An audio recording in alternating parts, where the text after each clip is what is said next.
जगन्नाथ मंदिर स्टोरी।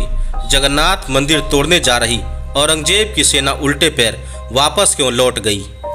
ऐतिहासिक दस्तावेजों के मुताबिक मुगल बादशाह औरंगजेब ने 1686 में कटक के सूबेदार नासर खान को जगन्नाथ मंदिर तोड़ने का आदेश दिया था, लेकिन जैसे ही वो पुरी की ओर आगे बढ़ा, कुछ ऐसा हुआ कि नासर खान अपनी सेना को लेकर वापस लौट गया। इसके बाद भी औरंगजेब ने मंदिर को नष्ट करने और रथ यात्रा को रोकने का एक और फरमान जारी किया। आइए जानते हैं पूरा किस्सा। ओडिशा के पुरी में स्थित जगन्नाथ मंदिर अपने रत्न भंडार को लेकर चर्चा में है। 16 साल बाद मंदिर का रत्न भंडार खोला गया है।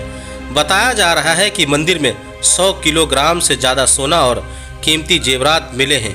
खजाना इतना सारा था कि 11 सदस्यों को कमेटी को इसे निकालने में 7 घंटे से भी ज़्यादा का समय लग गया।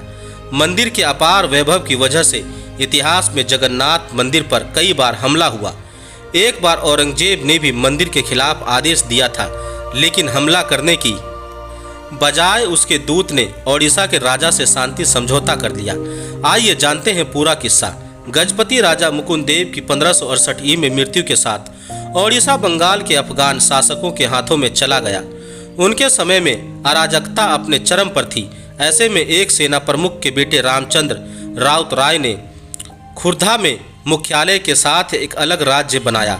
उन्होंने खुद को रामचंद्र देव के नाम से ओडिशा का स्वतंत्र सह प्रमुख सम्राट घोषित किया। मुगल सम्राट अकबर की ओर से मानसिंह ने उन्हें जगन्नाथ मंदिर के वंशानुगत अधीक्षक के रूप में मान्यता भी दी। साथ ही रामचंद्र को गजपति राजा की उपाधि का इस्तेमाल करने की अनुमति भी मिल गई। 1605 ई में सम्राट अकबर की मृत्यु तक चीजें लगभग शांति से चलती रही। औरंगजेब ने दिया मंदिर तोड़ने का हुक्म। सेना लौट गई वापस। अकबर के बेटे जहांगीर के गद्दी पर बैठते ही एक बार फिर मंदिर पर हमले होने शुरू हो गए। शाहजहां के दौर में वापस शांति लौट आई, लेकिन शाहजहां के मरने के बाद औरंगजेब के शासन में जगन्नाथ मंदिर के प्रबंधकों को कड़ी मुश्किलों का सामना करना पड़ा। ऐतिहासिक दस्तावेजों के मुताबिक मुगल बादशाह औरंगजेब ने सबसे पहले 1686 में कटक के सूबेदार नासर खान को जगन्नाथ मंदिर तोड़ने का आदेश दिया था। बताया जाता है कि नासर खान घोर हिंदू विरोधी था। आदेश के अनुसार खान ने सैकड़ों मंदिरों को तोड़कर उनकी जगह मस्जिदें बनवाई। इसी मकसद से वो पुरी की ओर बढ़े। श्री कृष्ण कथामृत मैगजीन के मुताबिक पुरी पहुंचने से पहले नासर खान अपनी सेना के साथ रात को पास के एक गांव में रुका था।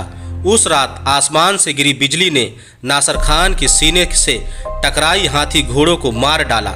औरंगजेब के दूत ने इसे भगवान जगन्नाथ का गुस्सा मानकर पुरी के मंदिर को तोड़ने की अपनी योजना रोक दी। उसने ओडिशा के राजा से शांति समझौता कर लिया। नासर खान की नाकामी पर औरंगजेब तिलमिला गया। उसने 1691 में एक बार फिर मंदिर को तोड़ने और पारंपरिक रथ यात्रा को रोकने का आदेश जारी कर दिया। इस आक्रमण को अंजाम दिया उड़ीसा के नवाब इकरम खान ने। उसने अपने भाई मस्तराम खान के साथ मिलकर मंदिर के इतिहास का 16वां हमला किया। उस समय गजपति दिव्य सिंह देव खुर्दा के राजा थे, जो मुगल सेना को रोकने में नाकाम साबित हुए। बताया जाता है कि जगन्नाथ मंदिर में घुसते ही उड़ीसा का नवाब सोने का सिंहासन पर चढ़ गया। मंदिर का सारा खजीना लूट लिया गया। दिव्य सिंह देव ने दी मंदिर की मूर्तियां, लेकिन गजपति दिव्य सिंह देव ने लड़ाई रोकने के लिए इकरम खान को रथ यात्रा के लकड़ी के घोड़े दे दिए। साथ ही लकड़ी की 4 मूर्तियां दी गई।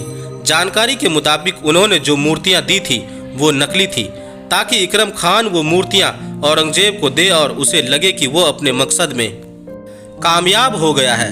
राजा दिव्य सिंह देव ने असली मूर्तियां मंदिर के पीछे बने बिमला मंदिर में रखवा दी। मूर्तियां मिल जाने के बाद भी औरंगजेब को तसल्ली नहीं हुई।